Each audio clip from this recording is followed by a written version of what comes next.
Homelander is the most powerful person in every room he enters, and he's also the most desperate.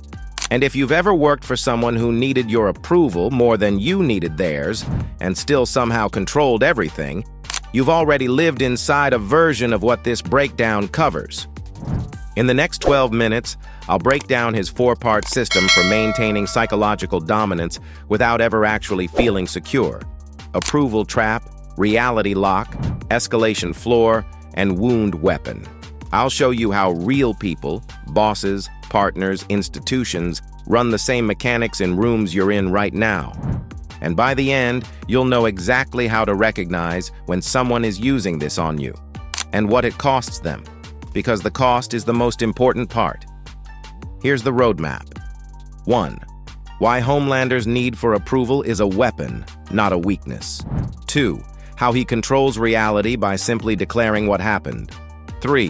Why he never needs to threaten directly, the room does it for him. 4. How he weaponizes his own wounds to reset power when he's losing it. Here's what every Homelander analysis gets wrong. They call him a narcissist who craves attention. The actual mechanism is more precise and more dangerous than that. This is approval trap. Here's the mechanism. Homelander doesn't just crave approval. He manufactures situations where your approval is the only currency that matters. He controls the performance, the audience, the stakes, and the criteria for success, which means he controls whether you're withholding something he needs. And people who are withholding something someone powerful needs are not in a safe position. Watch what happens in that rooftop scene closely. He almost kills everyone, not because they threatened him, because he couldn't be sure all of them approved. The violence isn't power. It's withdrawal from a drug he can't stop needing. You've worked for someone like this, not superpowered, but someone whose need for validation was so total that your job became managing their emotional state. Where you learned quickly that withholding approval, even accidentally, even by having a bad day, triggered disproportionate consequences. Where the room unconsciously organized itself around their need to feel admired. That's not a personality quirk. That's a control system. Their insecurity becomes your labor. Their approval need becomes your constraint. They never had to ask for control. They got it by making you responsible for their emotional regulation. If someone has structured the dynamic so that your approval is their primary need, you hold more power than you think. The question is whether using it is safe. With Homelander, it isn't. In your life, assess that first. He doesn't control people because he's strong. He controls them because he's made his fragility their emergency. Here's what nobody talks about when they discuss Homelander's power. He's not just strong, he's a reality legislator. This is reality lock. Standard gaslighting is defensive. It's used to protect someone from accountability. Reality lock is offensive. Homelander doesn't rewrite what happened to escape consequences. He rewrites it to establish dominance. The point is not the lie. The point is discovering who in the room will accept the lie. Because whoever accepts it has just signed a loyalty contract in front of everyone else.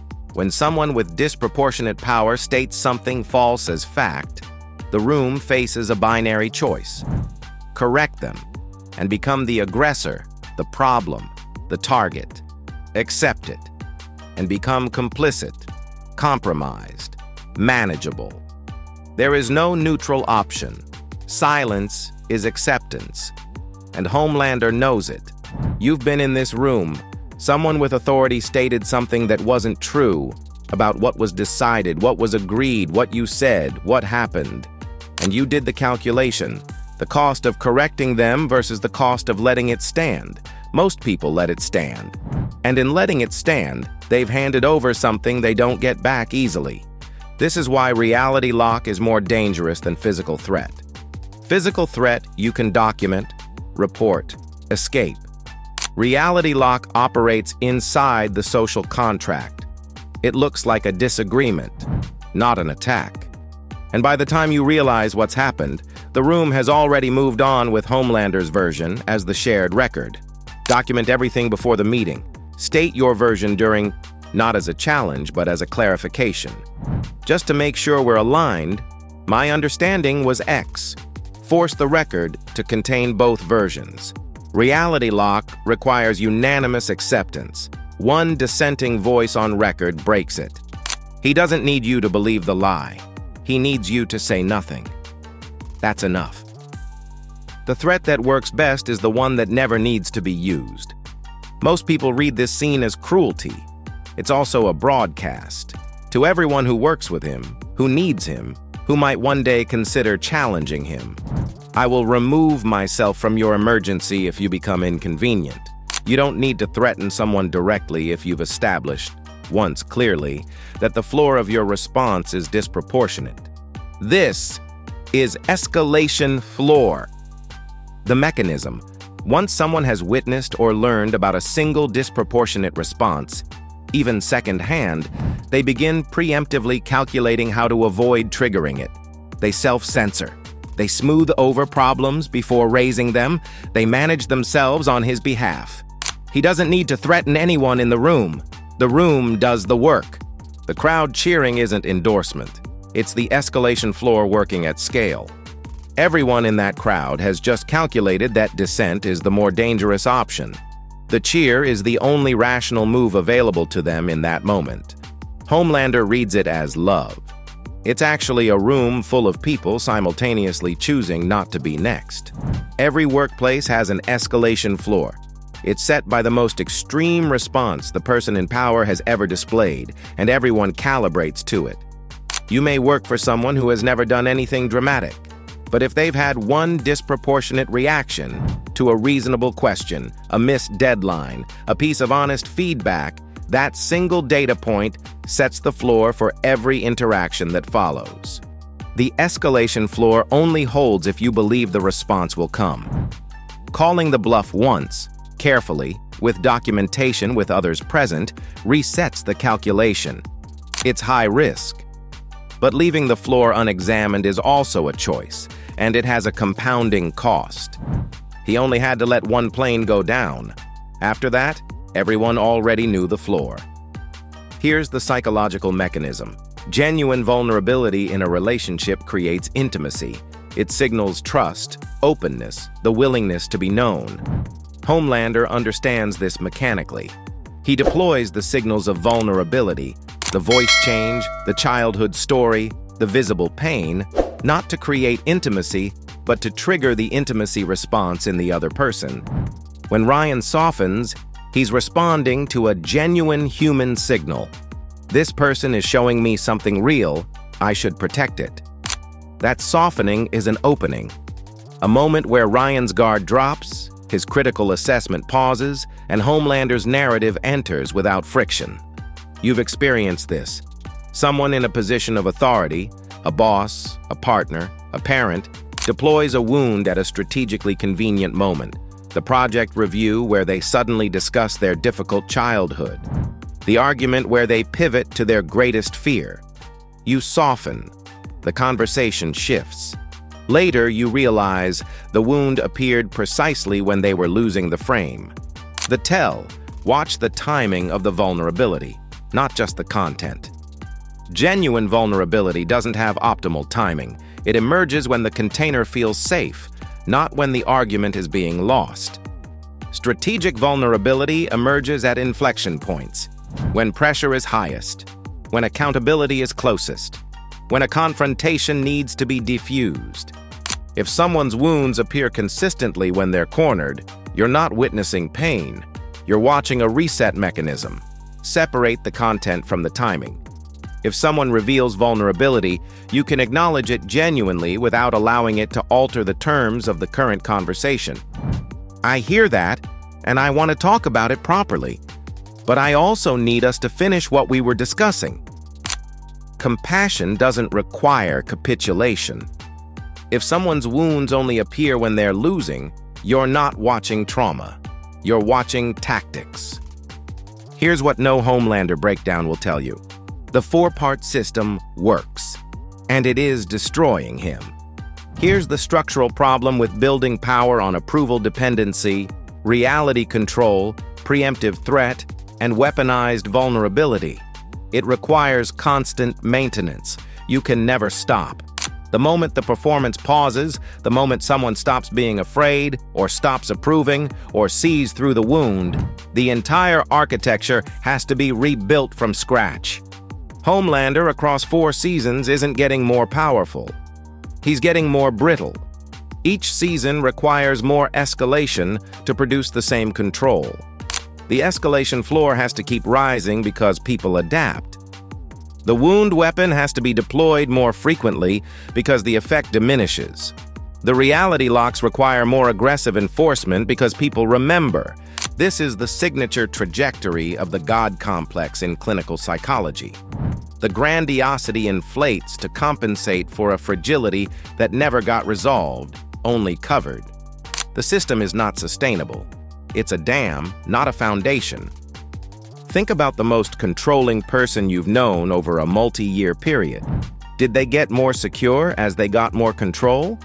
Or did the need for control increase as the mechanisms stopped producing the old return? That escalation curve is the system consuming itself. The people closest to Homelander are not safer for knowing him longer. They are more damaged, more surveilled, more carefully managed. Proximity to this system is not an asset. It's an exposure. The God complex isn't confidence that got out of control. It's terror that never found a better solution. Final question. And it's the one that matters. You've spent this entire video watching Homelander System from the outside. When did you last check whether you're already inside one?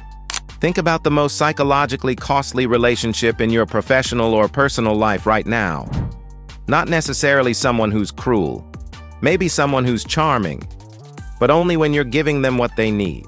Someone whose moods set the temperature of the room without anyone discussing it. Someone whose past pain has become a weight you carry in your daily interactions with them. Run the checklist. Do you find yourself working to manage their emotional state before your own? Calibrating your approach to how they seem to be feeling, not what the situation actually requires. That's approval trap. Their fragility has become your labor. Do you find yourself letting factual inaccuracies pass in conversations with them, adjusting your version of events to avoid conflict? That's reality lock. You've been signing loyalty contracts in silence. Do you preemptively adjust your behavior, your requests, your challenges, based on a single memory of what happened the last time someone pushed back? That's escalation floor. You're being managed by a ghost. Do their personal wounds appear most visibly in moments of accountability, when something needs to be addressed, when a confrontation is necessary? That's wound weapon. You've learned to absorb the pivot. The counter to all 4 is the same. Name what's happening to yourself first. You cannot defend against a system you haven't identified. Once you can see the mechanism, the approval dependency, the reality revision, the preemptive threat, the strategic vulnerability, you can stop treating it as normal relationship weather and start treating it as a pattern with a name. Naming it doesn't make it safe, but it makes it visible. And visible systems are defensible in ways invisible ones aren't. The most dangerous thing about Homelander isn't his laser eyes. It's how long the people around him thought what was happening was normal. We started with a question. How does someone who needs approval more than oxygen end up controlling everyone who could give it to him? It's not the powers. It's a system. And the system has 4 parts. The Homelander System. 4 signals. 1. Approval trap. He doesn't just need your approval. He manufactures situations where withholding it has consequences. His fragility becomes your emergency. His need becomes your constraint. You never had to be threatened. You were just made responsible for his emotional state. Fragility is control. 2. Reality lock. He states what happened as fact calmly in front of witnesses. The room chooses. Correct him and become the aggressor, or accept it and become complicit. Silence is the loyalty contract. He never needs anyone to believe the lie, just to say nothing. Truth is malleable. 3. Escalation floor. He only had to let one plane go down. After that, the room manages itself. Everyone calibrates to the worst thing they've ever seen him do and pre-adjusts accordingly. He doesn't threaten. The floor does. One example, forever. 4. Wound weapon. When cornered, he deploys vulnerability, the childhood, the pain, the genuine seeming wound, not to create intimacy, but to trigger the intimacy response in whoever is holding him accountable. The compassion becomes a reset mechanism. Watch the timing, not just the content. Pain as leverage. If someone in your life checks all 4, you're not in a difficult relationship. You're inside a control system that has been running longer than you realized. The defense is not aggression. It's clarity. Name the mechanism to yourself. Document the reality as it actually happened. Identify the escalation floor and assess calmly whether calling it once is survivable. Separate the wound from the timing. None of this is easy. All of it is possible. Homelander is a warning, not a manual. The show makes that distinction clearly across 4 seasons. Every person who tried to use his framework ends up either destroyed or becoming something they didn't intend to be. The system produces control. It does not produce anything worth controlling. Build presence through what you protect, not through what you make people afraid to lose. Homelander shows you the God complex fully assembled. Batman shows you what dangerous aura looks like with discipline behind it. Tyrion shows you what it looks like when someone with none of these advantages builds leverage from scratch.